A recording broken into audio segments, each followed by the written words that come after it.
Et salut les gens, bienvenue dans la deuxième partie de ce projet Paint Job sur cet AK préparé par Klink et moi-même dans un premier volet vidéo que vous pourrez retrouver juste ici en fiche, dans lequel nous avions préparé les chargeurs de cet AK en imitation bakélite pour leur donner un petit style original et le ponçage nettoyage de la réplique.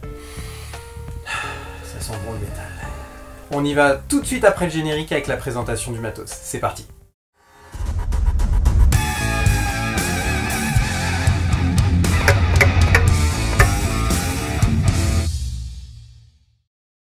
Je vous présente le matériel nécessaire pour ce paint job. Donc évidemment vous aurez besoin de peinture. Je recommande les ATM qui m'ont jamais fait défaut et qui pour le rapport qualité-prix sont de très bonne facture. Je vais utiliser du tan en 2 couches sur la réplique.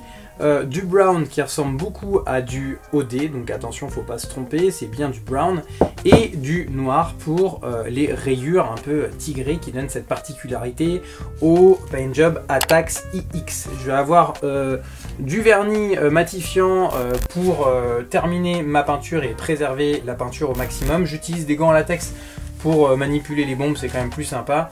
Une éponge pour la dernière couleur que vous allez pouvoir modeler, couper de la forme que vous voulez grâce à un cutter.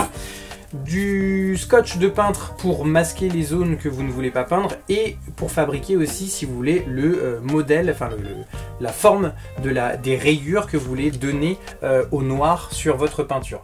Moi, pour pas me galérer, je vous avoue que je vais plutôt utiliser des feuilles plastifiées avec lesquelles je vais faire des pochoirs de rayures, petites, moyennes, grandes, pour les disposer sur ma réplique et bomber par-dessus. Ce sera à mon avis un peu plus simple. Donc ici, j'ai une plastifieuse avec des feuilles pour laminer et un feutre pour faire les rayures que je découperai ensuite. N'oubliez pas une bâche pour protéger la table sur laquelle vous allez travailler. Moi je vais travailler sur la table pour tout ce qui va être zébrure et travail à l'éponge. C'est la première fois que je le fais, donc j'ai vraiment envie d'être posé pour que ce soit propre. Par contre pour la première couche en tan, je vais bomber de manière aérienne grâce au système que j'avais développé pour le premier paint job que j'avais réalisé de ce style. Mais vous pouvez aussi le faire évidemment à plat si vous préférez, recto et puis verso. Voilà le petit système d'attache dont je vous parlais, donc il suffit juste de fixer à votre plafond de cave ou de garage ou l'endroit où vous êtes des crochets dans des chevilles afin de faire pendre des câbles pour avoir votre réplique qui puisse être accrochée et afin de pouvoir la peindre d'un bloc en fait en faisant tout le tour de la réplique sans avoir à la tourner et la retourner. Vous pourrez voir le tuto de cette vidéo dans une des vidéos que j'ai déjà publiées sur la chaîne. Vous avez le lien en fiche qui apparaît. On y va pour le paint job, c'est parti. Let's roll.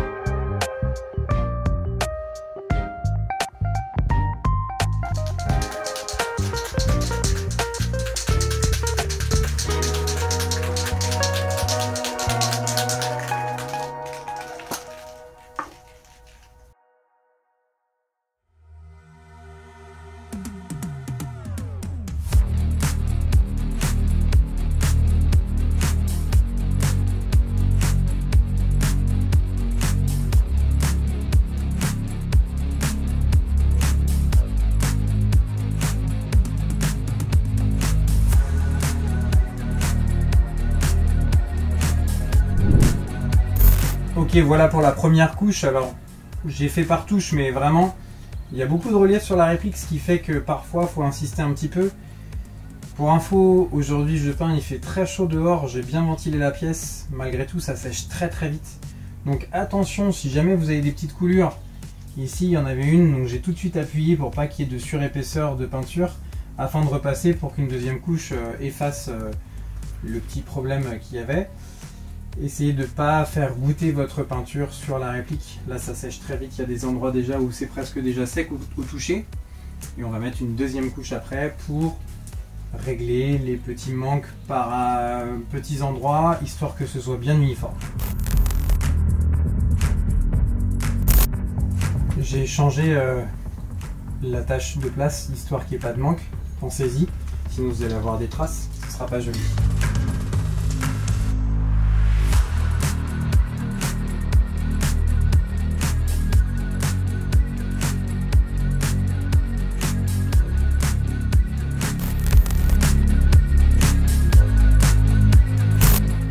bah, pendant que la première et la deuxième couche de peinture sèchent sur la réplique, j'ai opté pour un système un peu plus simple que de mettre du scotch de peintre pour fabriquer des zébrures sur la réplique en noir, c'est-à-dire faire des pochoirs. Donc c'est le moment de l'art plastique. On va faire des petites zébrures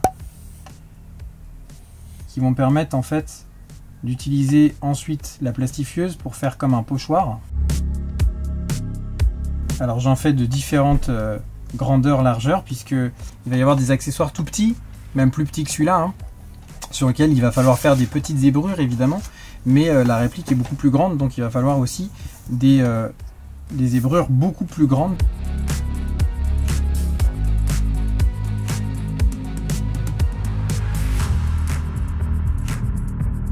Voilà, donc une fois que c'est fait, comme vous avez vu, j'ai plastifié. Je vais cutter pour faire des formes qui vont me servir de pochoir, donc des petites, des moyennes, des grandes. Je vais quand même essayer pour voir si je me foire pas et si ça paraît vraiment cohérent.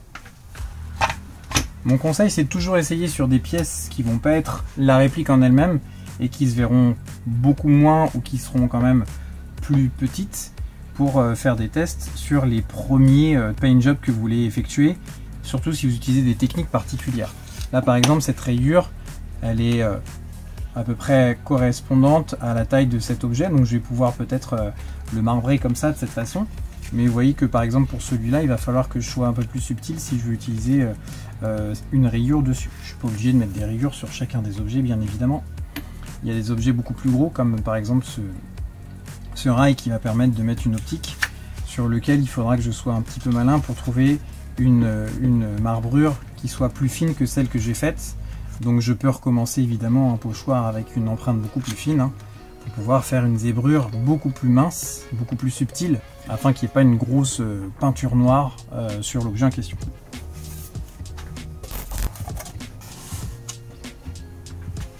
Je vais d'abord faire un tout petit accessoire, histoire de ne pas me chier dessus.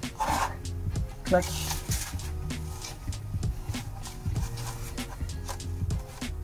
Donc là typiquement, il va falloir être finot, parce que vous voyez que la peinture, si je laisse le pochoir comme ça, va s'infiltrer partout, donc il faut vraiment que je sois malin et que j'essaie d'appuyer le pochoir en même temps que je vaporise la peinture.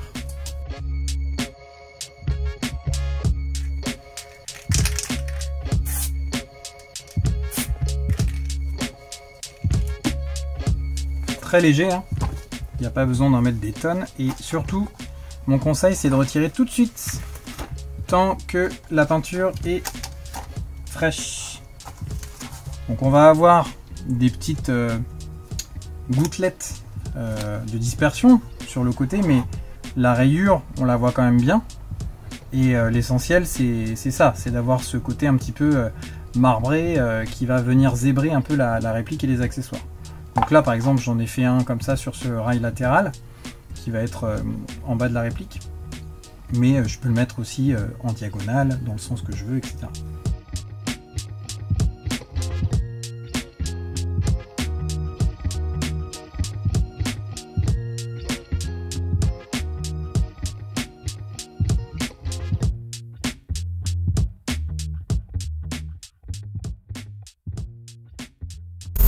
Allez, là c'est du travail d'orfèvre, on va essayer de ne pas se louper, même si je pense franchement que ce que je fais ne sert à rien, puisque on va avoir de l'éponge sur le dessus.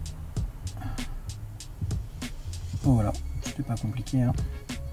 Hop, j'ai juste comblé un manque au coton-tige. Petite astuce que je vous donne, si jamais vous avez loupé un truc.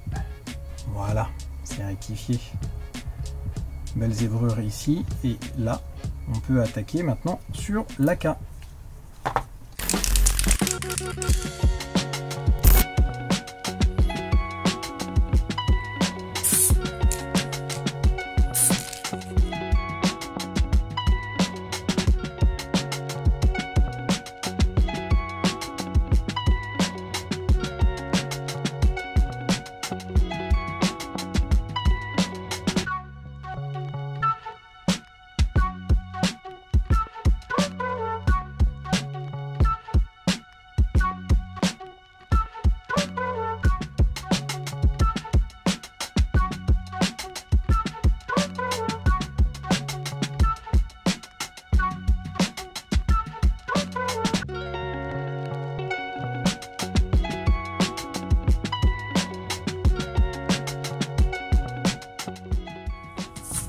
Voilà déjà un côté d'effectué pour les marbrures. Dans l'ensemble, je trouve ça pas ouf ce que j'ai fait. J'ai trouvé que ça partait bien sur la crosse. Sur la poignée c'était pas mal, on voit qu'il y a une pointe au bout, c'est assez fin. Là par contre sur cette zébrure du milieu que j'ai utilisé avec je sais plus quel pochoir, un pochoir assez gros, je crois que c'est celui-là. En fait les pochoirs sont pas assez fins et du coup ça fait une espèce de grosse tache. On voit plus vraiment la rayure, c'est un peu dommage. Je préférais quelque chose d'assez fin comme sur le rail là devant ou sur la bouche de canon à l'extrémité. Bon, de toute façon avec les tamponnages en éponge je pense que ça va s'atténuer beaucoup. Donc là on va passer justement à la deuxième étape qui va être le tamponnage en éponge. Je vais commencer par les accessoires comme ce que j'ai fait pour les marbrures histoire de tester un petit peu d'abord. En attendant que cette partie de la réplique sèche, ensuite je retournerai et j'attaquerai l'autre côté.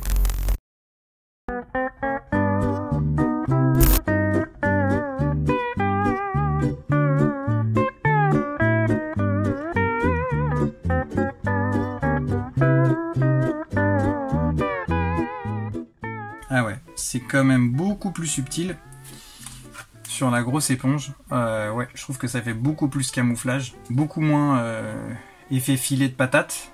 On pourrait presque trouver ce motif là en fait sur la petite éponge, alors qu'on a des espèces de grandes alvéoles sur la grosse éponge. Donc je vais prendre la grosse. L'importance de faire des tests. Je teste alors d'abord sur un petit, on a dit, hein, pas sur un gros. Voilà.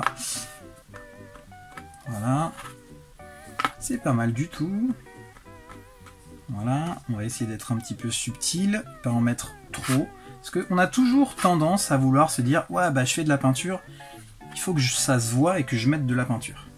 Mais finalement, la subtilité est très importante parce que là, vous voyez, comme je vous le disais en toute première partie de vidéo, quand j'ai fait les petites rayures en test, et ben en fait, les rayures sont atténuées par le travail à l'éponge. Mais il va falloir essayer d'être un peu subtil parce que si on bourrine, à quoi ça sert d'avoir fait des rayures?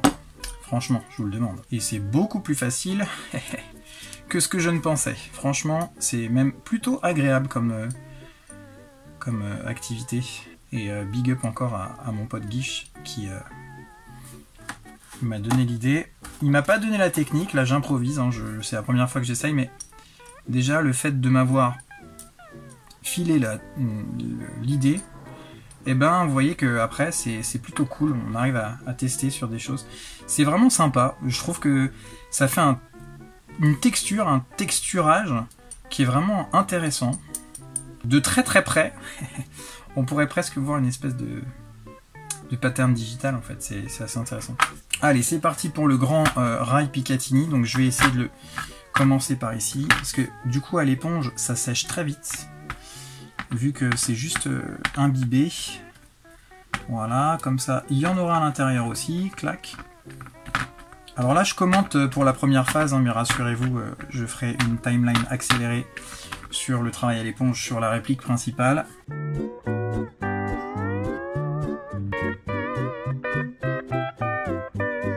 Ne pas oublier les espaces où il peut y avoir potentiellement des manques, typiquement ici, sur la petite tige de fixation, clac. Ouah, c'est trop charmé. Alors, un petit truc à vous montrer avant de commencer. Je vous ai parlé de pochoir dans la présentation de la vidéo et du fait que j'allais utiliser ce système pour ne pas me galérer. Oui, mais en fait, les pochoirs sont galères à utiliser. Et ça donne des imprécisions quand même, je trouve, avec du sprayage autour des motifs qui n'est pas très élégant. Donc j'étais un petit peu revenu sur mon idée. Ça baffe quoi, ça va sous le pochoir et ça spraye en fait sous les motifs qu'on veut faire. Alors qu'ici par exemple, vous voyez, j'ai utilisé sur l'autre côté de la réplique, je ne l'ai pas filmé mais je vous le dis, du scotch. Et du coup, on a une précision qui est beaucoup plus fine. Et par exemple ici, je suis assez content de ce motif. Là, il y avait une rayure que j'ai commencé et que j'ai terminé le long de l'autre côté de la réplique. Alors, il y a quelques manques que je vais essayer de rattraper, mais ça s'est fait avec du scotch. Donc, j'ai recouvert par endroits en scotch. Alors, ça permet d'être beaucoup plus précis. La contrainte, c'est que le scotch, on va le positionner, on va faire la peinture, et ensuite il va falloir décoller et attendre que ça sèche pour recoller à côté ou ailleurs. Mais ça a le mérite d'être extrêmement précis par rapport au système des pochoirs. Donc en fait, j'ai largué les pochoirs, j'ai lâché l'affaire, et je vais tenter sur le deuxième côté avec du scotchage pour pouvoir faire des zébrures qui vont aller sur l'ensemble de la réplique, puisqu'une zébrure qui irait que sur le côté sans passer sur le dessus ne serait pas complète en fait, et ça poserait un problème de cohérence sur la peinture. Donc là typiquement, celle-ci va falloir que je la poursuive sur le dessus du iris par cohérence. Celle qui est au bout là sur le canon ici, il va falloir que je la poursuive aussi de l'autre côté, logiquement comme ce que j'ai fait ici en fait sur le corps de la réplique, et qui traverse l'ensemble de la réplique, ce qui donne quand même un côté quand même assez stylé et cohérent d'ailleurs en termes de logique. Donc, on va scotcher.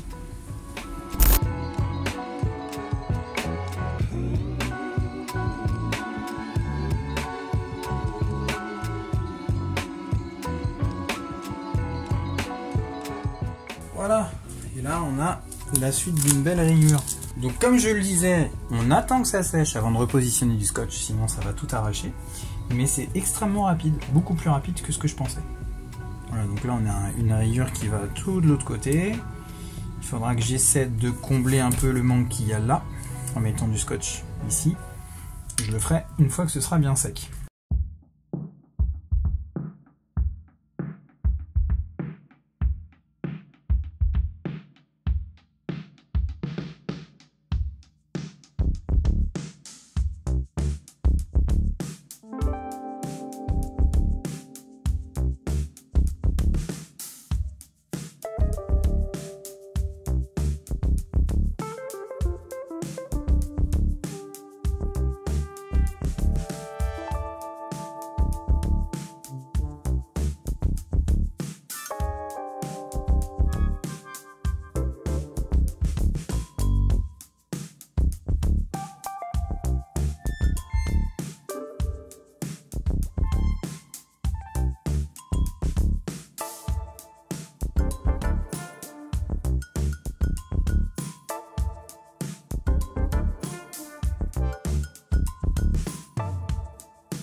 Je pense qu'on a assez de rayures sur ce machin.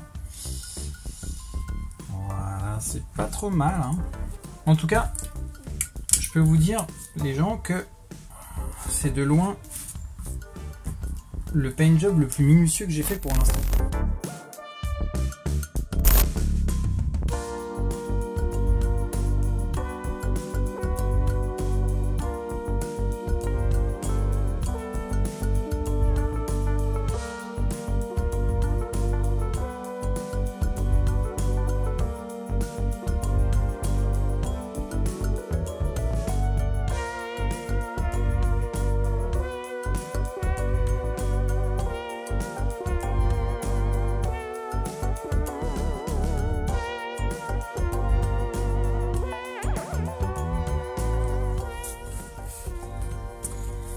Voilà, alors j'essaie d'être un peu délicat, clac, c'est pas mal du tout, c'est vraiment pas mal du tout, c'est un euphémisme, hein. Je trouve ça très très chouette.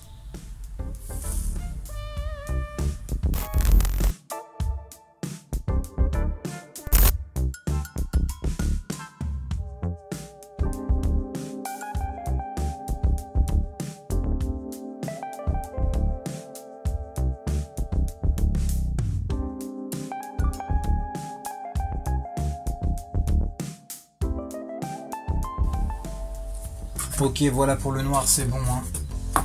Je vais pas abuser. Voilà.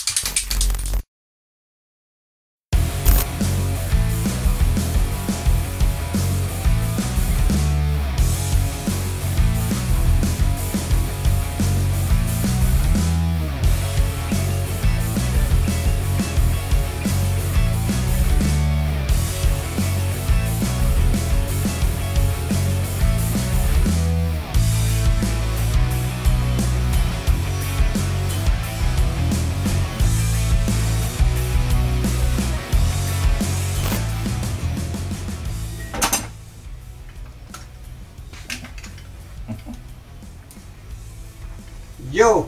Hey! Alors, Bah, c'est magnifique. t'en penses quoi? C'est de toute beauté. C'est pas mal, hein? Ah, j'avoue. Non, la texture elle est sympa. J'ai charbonné, hein? Ouais, je me doute bien. Puis c'est plus tout noir. Ouais, voilà, c'est ça. T'as quelques petits rappels, tu vois? Bah ouais, mais ça libre va. à toi de retirer les petits covers sur le devant. Bon, t'inquiète, tu me débrouilles. Et Ah, je suis trop content. ouais, c'est cool, hein? Ouais, ça me va nickel. Trop bien. Vraiment nickel. Tu l'essayes? Allez! C'est parti.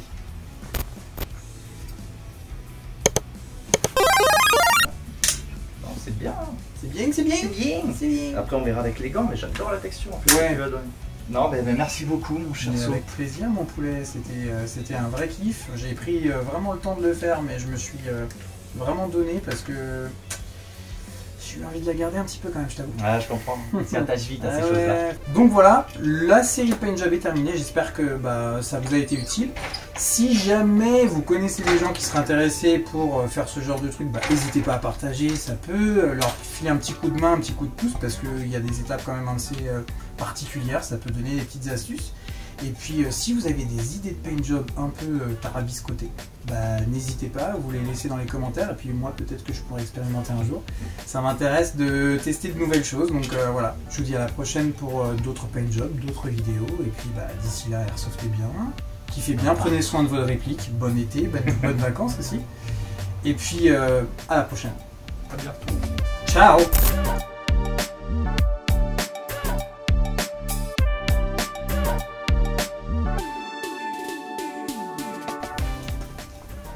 Par contre, pop, reviens 2 secondes, j'ai oublié de te dire, je veux bien récupérer ma sangle, s'il te plaît, ma poule quand même. Je veux pas te la laisser, il faudra que tu t'en achètes une. Et puis mon red dot aussi, le Vector Optics, ouais. Ah, ok. Je veux bien le récupérer quand même. Je crois que ça va avec. Bref, la prochaine fois peut-être.